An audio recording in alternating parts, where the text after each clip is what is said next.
Client ഒരു doubt ചോദിച്ചിരുന്നു, അതെങ്ങനെ ക്ലിയർ ചെയ്യാം? ഇല്ല. ഒരു കാര്യം ചെയ്യാം, നമുക്ക് ആ ഡ്രോയിങ്ങിൽ ആളുടെ ഡൗട്ട് ക്ലിയർ ചെയ്ത് കൊടുക്കും.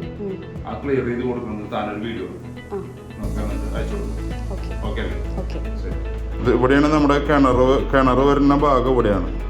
ഇതിൽ ബെഡ്റൂമിൻ്റെ അവിടുത്തെ ചുമരിൻ്റെ അളവ് കണ്ടാവും 1.36. മറിച്ച് നമ്മുടെ കിച്ചൻ്റെ അവിടെ വരുന്ന അളവ് 1.12.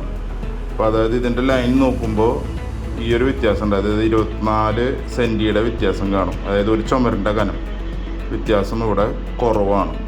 പക്ഷെ കാണുമ്പോൾ ശരിക്കും ഇപ്പോൾ കാണുമ്പോൾ പണിത് വരുമ്പോൾ കാണുമ്പോൾ ഇത് ചെറുതും ഇത് വലുതുമായിട്ട് ക്ലിയർ ആയിട്ട് ഫീൽ ചെയ്യും.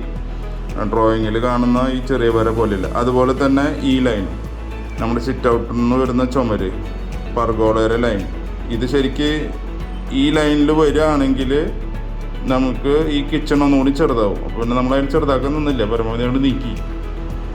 അപ്പോൾ ഈ രണ്ട് ചെറിയ വ്യത്യാസം നേരെ നോക്കുമ്പോൾ കാണും. പക്ഷേ സ്ക്വയർ ഫീറ്റിൽ മാറ്റമൊന്നുമില്ല. ഇത് പഴയ അളവും പുതിയ അളവും എല്ലാം സെയിം തന്നെയാണ്. അതുപോലെ നമ്മൾ ആകെ മാറ്റം വരുത്തിയത് പണ്ട് നമുക്ക് കിച്ചൺ ഈ ലെവലിലായിരുന്നു, ഇങ്ങനെയായിരുന്നു, ഇവിടെ വരെ ഉണ്ടായിരുന്നുള്ളൂ. ഈ ഒരു അളവിലായിരുന്നു നമ്മുടെ കിച്ചൺ മുമ്പ് പഴയ ഡ്രോയിങ്. നമ്മൾ പുതിയത് വരച്ചപ്പോൾ നമുക്ക് ആവശ്യമുള്ള വലിപ്പം കൂടി എടുത്തു, പക്ഷേ ഇതിൻ്റെ നേരെ ആക്കി പണിതില്ല എന്ന് മാത്രം. ഓക്കെ, വ്യത്യാസങ്ങളൊന്നുമില്ല, കറക്റ്റാണ്. പുതിയ പ്ലാൻ പ്രകാരമുള്ളത് എല്ലാം ഇതുപോലെ തന്നെയാണ് ചെയ്തു വെച്ചത്.